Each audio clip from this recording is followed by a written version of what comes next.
Stephanie Harris is the owner and CEO of PartnerCentric, the largest women-owned performance marketing agency in the U.S. She's been named a Performance In Top 50 industry player 3 times and has held multiple speaking and moderating engagements at industry conferences such as Affiliate Summit East and West, CardCon, and Capital One's Women in Business panel. Her writing has been featured in Feedfront Magazine, Performance In, and numerous other publications. You may hear her speak on trends in leadership, culture building, and the future of affiliate marketing through social networks such as Forbes Agency Council and LinkedIn. Most importantly, Stephanie and I have been working together. She's been a client of mine. I looked this up, Stephanie. I couldn't remember, since March of 2015. So it's been 8 years. And today we're going to talk about remote work, work-life balance, and wherever else we go in this conversation. So Stephanie, welcome. Thanks for having me, Mike. Thanks for doing this. So before we get into some of the topics, I really want to hit around remote work and work life and that stuff. Tell us a little bit about PartnerCentric. What do you do? Who are some of your clients? Sure. So PartnerCentric is an agency that does affiliate marketing for businesses from well-funded startups to Fortune 50. Our clients are everyone from e-commerce, D2C, fashion, retail, to finance, fintech, digital health, credit cards, you name it. So we have around 85 customers that we work with at any given time, and we probably work in about 85 different verticals during that time. So the business takes affiliate marketing programs and works that at scale for our clients. And like you said, we are about 50 people, fully remote, distributed all across North America. Excellent. And for those that don't know, because before we started working together, Right. I didn't know what it was. Give us the 30,000-foot view on what is affiliate marketing. Sure. So affiliate marketing is basically when a business pays third-party affiliates. These are websites. They could be review sites, Bragg's Deals. They could be influencers, on YouTube or Instagram. They can be even things like goodhousekeeping.com when you see, articles written about best couches delivered to your doorstep, and there's a list of different websites you can go to shop for. Those are usually affiliate links where, the furniture companies are paying Good Housekeeping as part of a commission fee to send qualified customers over to that furniture company, that couch company, to hopefully make a sale. And if a sale is made, then Good Housekeeping earns a commission on that purchase. And my business basically manages those relationships for a furniture company in that case to the thousands. There's thousands of websites like that businesses work with on a commission basis to generate sales or credit card applications or whatever they're trying to bring as qualified traffic to their site. And it's a win-win for everyone because they're paying out on only what they consider valuable. And it represents many, many small businesses that exist across America that are making money by monetizing the links on their site. Beautiful. And while we're not going to dive deep into affiliate marketing today, I always think the interesting thing about this type of marketing is, what you hear kind of tongue in cheek, but not really tongue in cheek is, only 50% of marketing works. You just don't know which 50% that is. Or I've heard only 20% of marketing works. You just don't know what that 20% is. And in affiliate marketing's case, you kind of know. So it's interesting. But tell us, I want to start digging into the remote work piece of what you do. And you guys were doing remote work before remote work was cool, before remote work was necessary. How long have you been doing it? And tell us when to some degree it may have always been the way things were working, but tell us why you decided to go remote and stay remote. So I've been remote since 2006. Before that, I worked in an office like many other people do. But I myself have been remote since 2006. So the business has been a hybrid remote place since that time. And in 2015, right around the time that you and I also started working together, when I became CEO of the business, I made the business fully remote workplace. So my personal decision to be remote was at a time when really like nobody was remote. There were very few places you could do remote work, but my husband was starting medical school and I knew I'd be moving around and wanted something that was like consistent and, you know, keep my career going and make a meaningful salary doing that, and was fortunate enough to be able to find a place where I could do remote work. And affiliate marketing is a great way to do remote work because you are building virtual relationships with the websites I mentioned. All have people that you connect with to negotiate these rates and get that going. That was toward the beginning of affiliate marketing. So our destinies collided in that way. But yeah, so I was always remote when we were part of this business.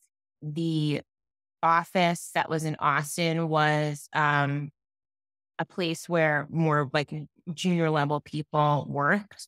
The idea was for them to have more oversight, but the account managers that we hired in the business, the more senior level people, were always remote because we found that in our industry, at least at that time, it was really difficult to find talent concentrated in one area. The industry that I'm in is niche. And to get the best talent, we found the best way to do that was to hire those senior people from wherever they lived, whatever, major cities and areas they came from. And then in 2015, becoming the CEO, that was actually the first major decision that I made was to shutter that office and um, become a fully remote and distributed organization. The reason for that was twofold. One, as the head of the company, it didn't make sense for a headquarters to be where I didn't live. And two, I felt that the culture in the organization was stronger amongst the remote staff than it was in the office. And it was time to bridge those two together. And I really felt that with the right process and culture and communication, we could do this successfully, completely remote. There didn't need to be a sort of like physical oversight in place for junior level people. So you just said something really interesting and counterintuitive to, I think, most people, which is your remote folks, your remote team had a better culture than the team in the office. Say a little bit more about that and your guess as to why that was the case. Because most people would think it'd be the opposite, right? They would think so. I think number one, culture has to be very, very intentional when you're remote. And the people that were opting in for this kind of work really wanted to make it work, really appreciated a remote work lifestyle. You had a lot of like parents of young children that were choosing to do this, people who were coming from an office environment saying, this is really what I want. And really being part of building a culture in which, we were looking to connect virtually, to be able to find better ways to communicate virtually. And we're also talking about a time in which, in 2015, it's easy to forget now, but it was like less than 3% of the workforce was remote. And this was like really unheard of. So, I mean, when I was doing it back in 2006, I probably knew nobody else who was remote. And fast forward to 2015, most businesses, even if they were allowing remote work, were trying to front as if they didn't. I remember having to really explain to many businesses we would pitch why we were still like an established business, a credible business, a legitimate business, even though we were remote. It wasn't like some fly by night. I mean, there was like a real stigma around it at the time. And we could definitely talk about like the answers I gave to businesses as to why it was okay. But I remember, so it was really never done, even in my industry, everyone to be remote and to be like proud about that and boast about it on your website. Like we're fully remote and proud of it. But the culture the account management culture before we were fully remote, I found that we upheld our values, that we were having the right kinds of productive and valuable conversations with each other, and that we were having different contests, rewards, and themes to, bring everyone together. Whereas the in-person culture was more insular. There was more politics happening in the office. There was, I think, a feeling that they were lacking connectivity with everybody else, and maybe even feeling a little bit jealous that they had to come in and the other folks were able to not come in and work remote, and that they saw that was being done successfully. Now, a lot of companies are struggling with trying to bring their employees back part time or hybrid work, or you have to come back fully. And there are many employees out there, there's been studies done on this where they don't want to do it, post COVID. And there are a number of CEOs out there, a number that I work with that just long for the days that we were back in the office and believe at some point everybody's going to be back. And some are thinking seriously, hey, I'm going to mandate it. Everybody's got to be back in the office. Talk a little bit about the advantages. You mentioned an advantage of going out there, being able to get the best talent because you weren't only looking for folks concentrated within a specific area. But what are some of the advantages of being remote? So, we've definitely talked a lot with our team about this. I've definitely done a lot of research on this over time, and also like anecdotally, what I hear from other employers and employees versus what goes on in my own organization. And I think that for one, they are much happier. They have much lower absenteeism, the employees who are remote. They are more productive. It goes counter to what the fears are and what they certainly were back in 2015. People used to say, how do you trust your people, if they're not in front of you? But studies have shown that remote workers are working more than people in the office. They're getting more done. They are working more than a 40-hour work week by virtue of just always having it on. I mean, that creates its own issues too, because you're so tethered to your workplace. And that's like its own challenge that a fully remote workplace has to support its staff to be able to turn it off. But it's counter to what the fears are, that your people are not going to be working as hard if they're not being monitored, that they're always going to be out to lunch, literally. I think people are able to take care instead of calling out sick for work or calling out of work and saying I have to stay home because I have that furniture coming. For good housekeeping article I read, they are, they're out of their desk for an hour, but otherwise they're working the whole day. So, from an employer perspective, it's saving money because you're not paying for office space. You're not paying for, some of the other things that are going into providing an office space. And it's also saving money for the employee because they're saving on gas, they're saving on food costs, they're saving probably on car maintenance and insurance and things like that. On average, they say that employees who work from home are saving up to $4,000 a year, but the employers are saving $11,000 on average per employee. Wow. I want to go back to the productivity piece because that's such it's a subject that gets debated a lot. And part of the reason why I think it gets debated a lot is because in times past, leaders had the mistaken view that if someone looked like they were working real hard, if they were in early, if they stayed late, they came in on the weekend, all that kind of stuff, that must mean they're productive.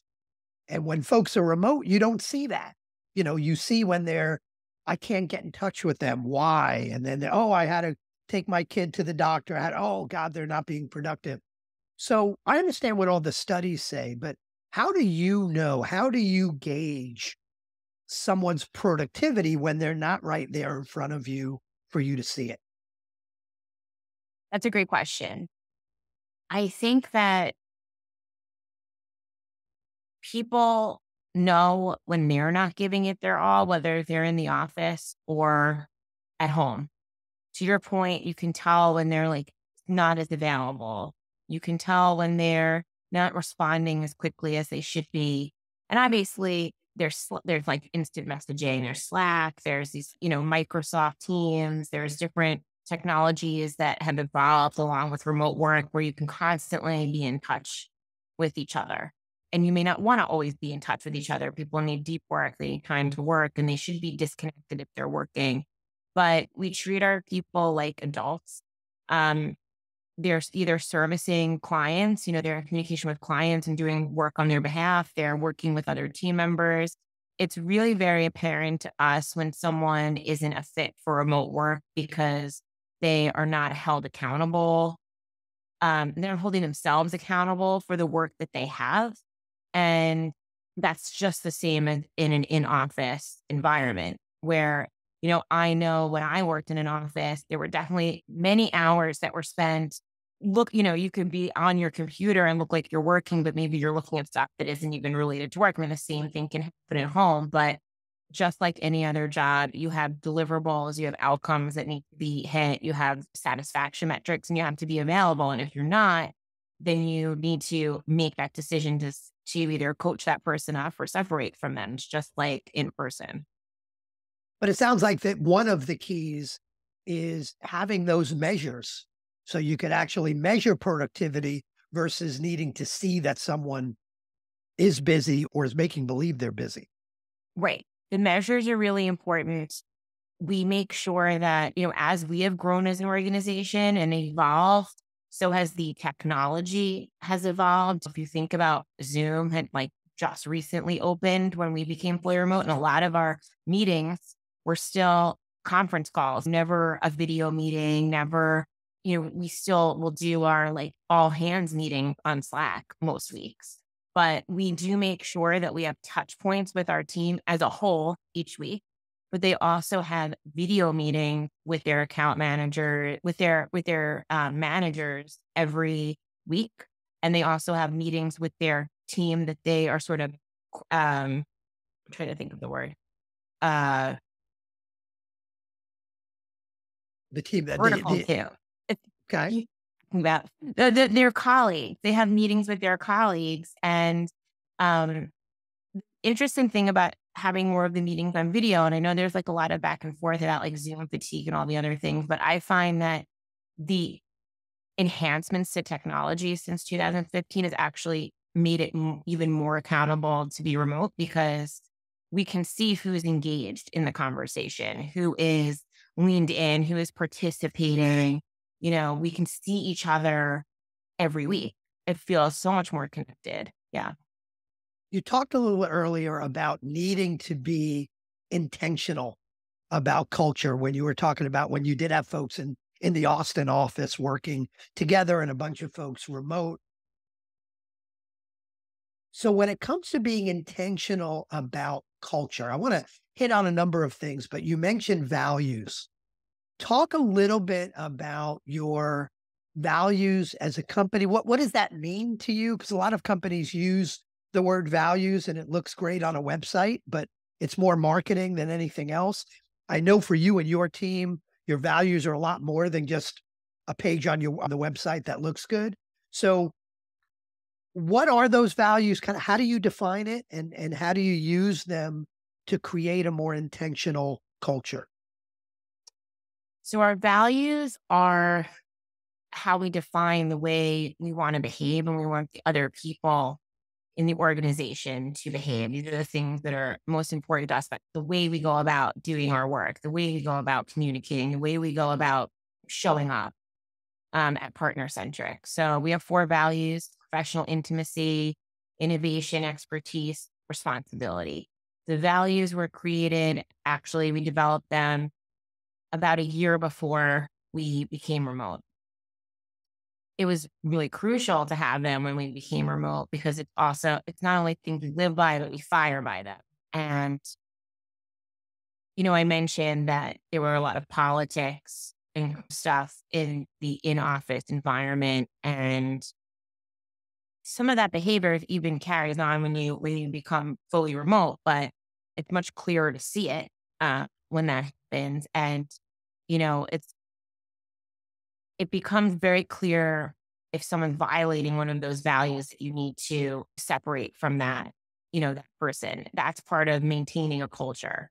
If you want everyone to act with a certain comportment and behave in a certain way, then you have to be willing to, even if someone is successful from a productivity standpoint, they're getting their work done, but the way they're interacting with their colleagues, how they're taking responsibility for their actions, for example, or the way in which they're showing professional intimacy. For us, that's our first one, because working remote, very important that everyone that you talk to at PartnerCentric, if you're either interacting with us from the outside or interacting with us from the inside, that you're able to build rapport, that you have an honest conversation, that people say what they mean and mean what they say. And, that comes from becoming fully remote, that it's important not to have that artifice. It's very hard to get the work done if you can't trust the things people are saying. It's part of communication. When we would see violations to that, which come in the form of like, talking behind each other's back and saying one thing to someone's face and talking crap about them to your colleague. These might be common things in a workplace, but we have fired people over that because it's a violation of professional intimacy. And because it threatens the culture that we're working so hard to maintain, that is so important for a cohesive remote workplace. So the four values were really important to establish ahead of going fully remote. They are the thing where when we've lost our way or we felt off course, we always go back to like, we have not been reinforcing the values. Excellent. And it sounds like your values are not aspirational ways to behave. When you say they're fireable, they're more non-negotiables. They're non-negotiable and they're intangibles. So it's very nuanced if you want it to be. I think that businesses get tripped up with values when they make them so subjective that it's hard for them themselves to understand. Is someone violating it? Is someone living it? So we, as part of culture and as part of remote culture, we've done a lot of work with the team around what we actually mean by these things. We congratulate people and give them kudos in like our Slack kudos channel when they display the value. So we'll say like kudos to so-and-so for doing X, Y, and Z, hashtag responsibility, or kudos to so-and-so who had this client had this great thing to say, hashtag professional intimacy. So we don't just fire by them, but we make sure we give recognition, reward to people for doing it. And we do that on an everyday, all day long basis, because people really need to understand, not just here's the definition, and if something bad happens, we're going to use one of them against you. It's not like that. It's all day long reinforcing them for every little and big behavior that goes on. Beautiful, beautiful. And so back to the bigger umbrella of being intentional about culture. You've mentioned values. You talked about Slack a number of times as one of the technologies you've used. Of course, Zoom, Yeah. that most people use, or Teams, or whatever people are using. What are some of the other things that you've done over the years to be more intentional about culture? So pre-pandemic, we did in-person retreats. So the in-person time was very intentional, and we all get together. We're all from all other states. We showed this is an important investment in our team.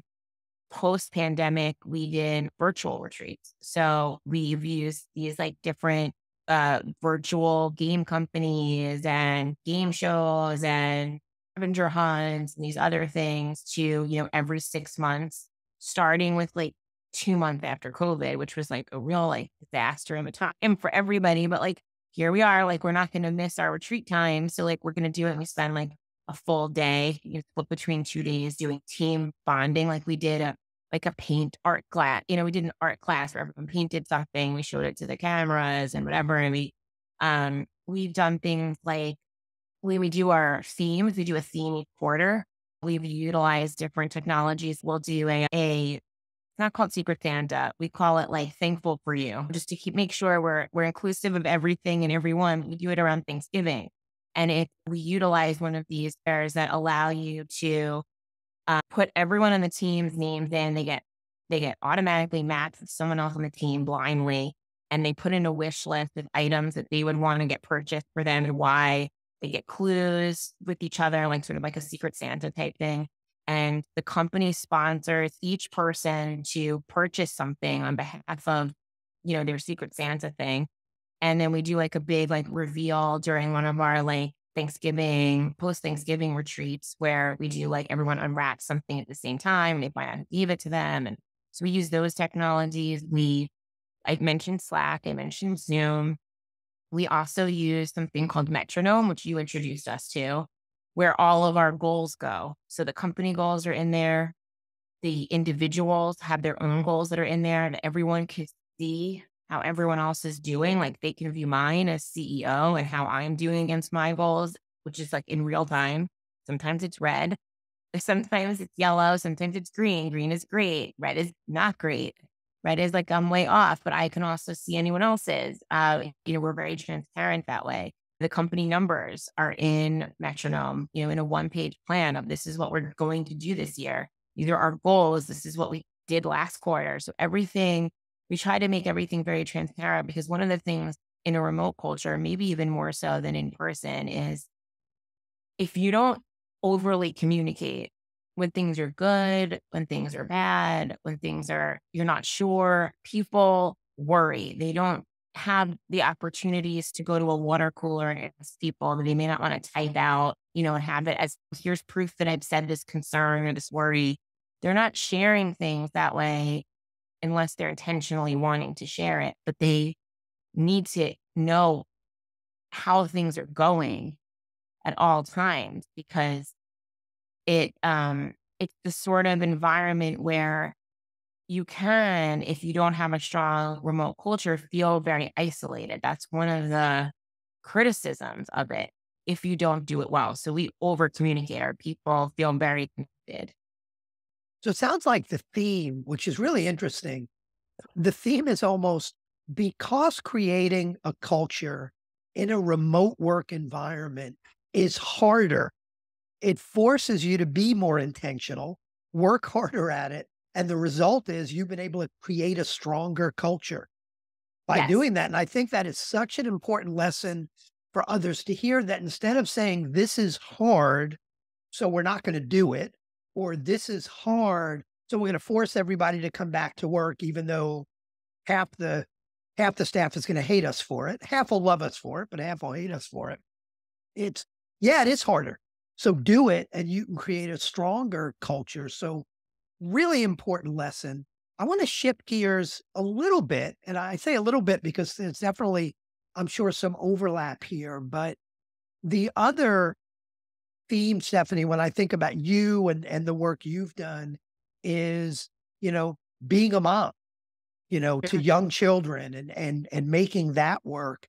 And I'm sure being remote was something that was really helpful for you in doing that. But talk a little bit about that experience. I was going to say struggle, but I don't want to start off on the negative side of it. Talk a little bit about that experience of balancing work and life when, being a mother to younger children and a CEO and making all this work.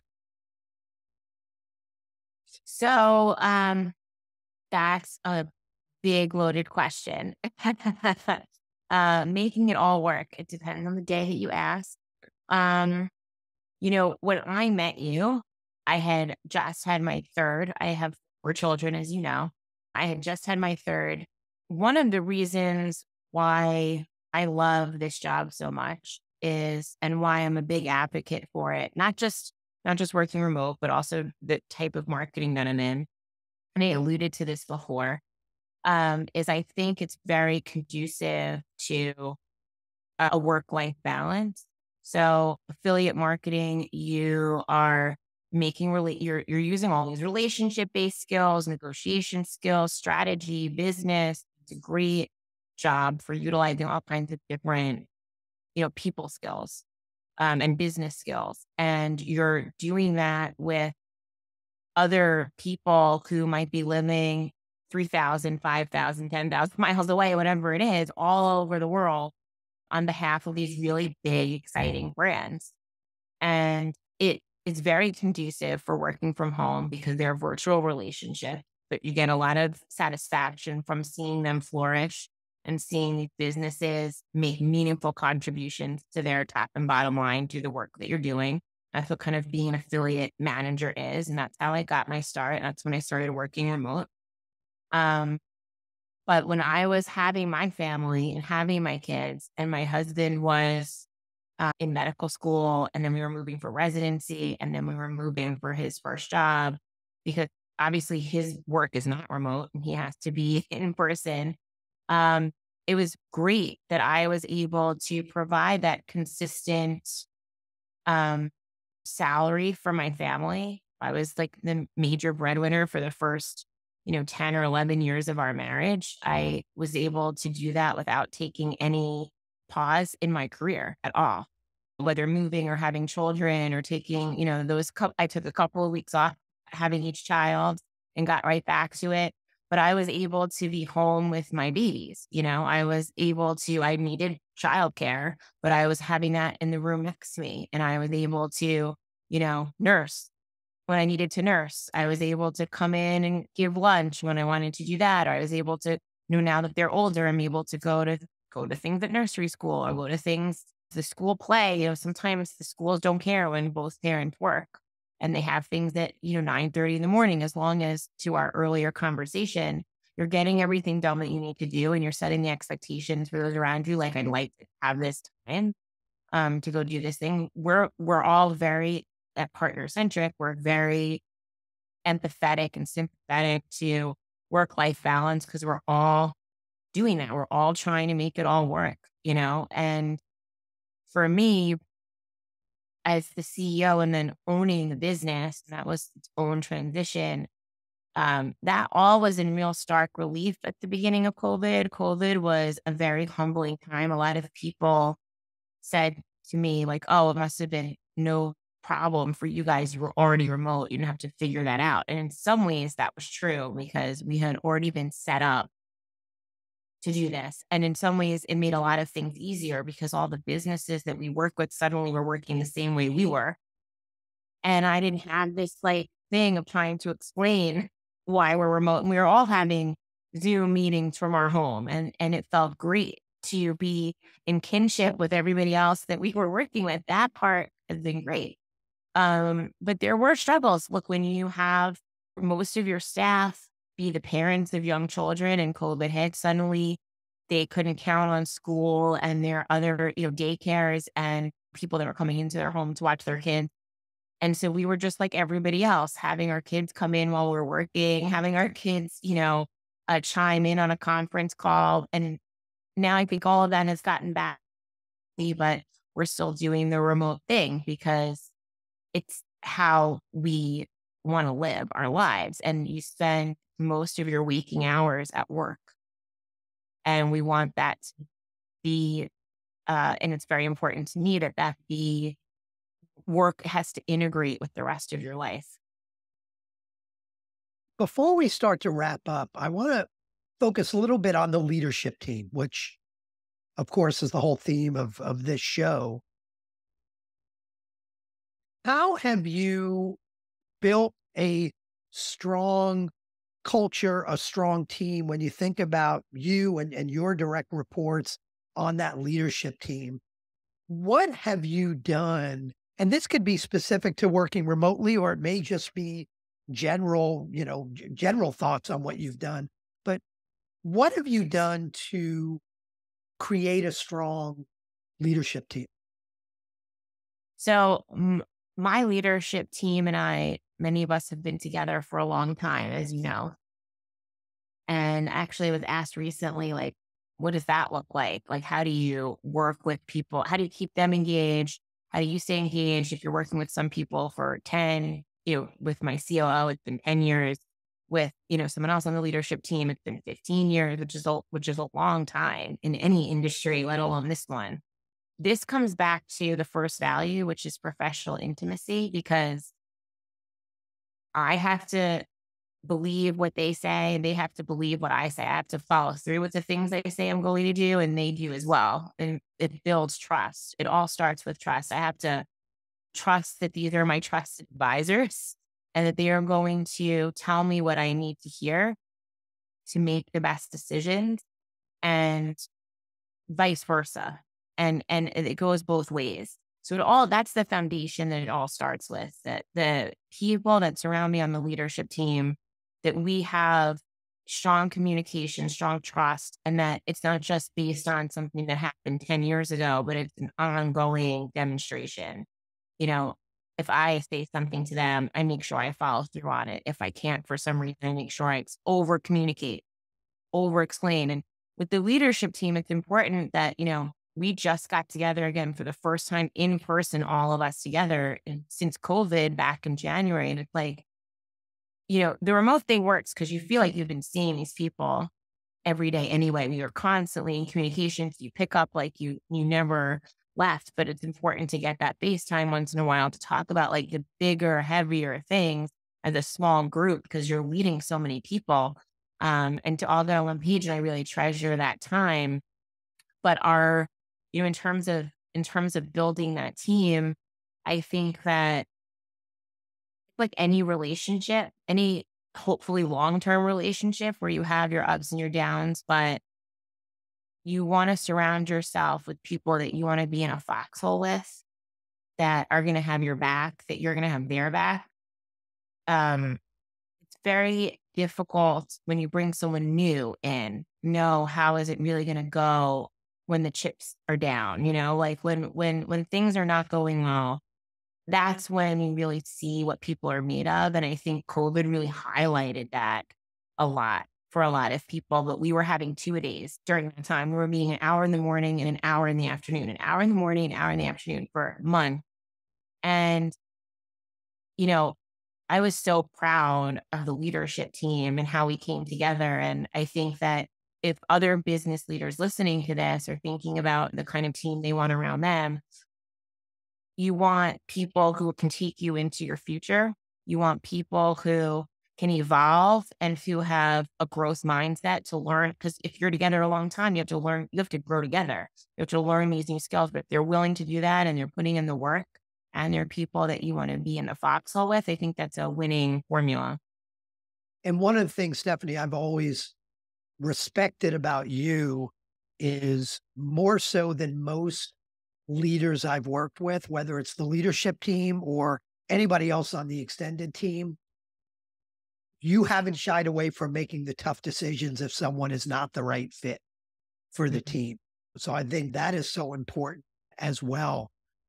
The last thing I want to ask before we wrap up is of all of the experiences you've had, I guess, over the 18 years of being remote and the 8, 10 years, whatever it's been of being remote with the team, what's the one most important piece of advice you would give leaders that are struggling right now with kind of remote/hybrid? What's the one piece of advice you'd give them that might help them through their struggle? I think we talked about it before. It's intentional. You have to be intentional about it. There is no like, let's see how it goes, but you do everything the way you did it before. I think when you are remote, you have to be very deliberate about the kind of things you incentivize. You have to be very deliberate about what you communicate and how often you communicate it. I think it has made me a better leader because I've had to be so much more thoughtful about what I'm putting on, what I'm putting to paper, what I'm writing out there that's going to be captured in memoriam, or when I'm choosing to use video and what I'm trying to say out loud to them. And making sure that it sticks because they're not going to have me in person around the hall 3 hours later to ask it again. People every conversation is so much more deliberate. And I think that in trying to figure this out, if there are people that are listening to this that are trying to figure it out, I would say that it takes more creativity, it takes more thought, it takes more leadership skills, it takes more out of you, and it's consistent and constant after that. It doesn't stop once you think you've figured it out, because I think culture is always evolving and you're always course correcting. But when you do it right, the employees are so much more satisfied. The employer is so much more satisfied. There are so many benefits from a financial perspective. There are so many benefits from like a work life balance and life satisfaction perspective. And it becomes a very rewarding calling.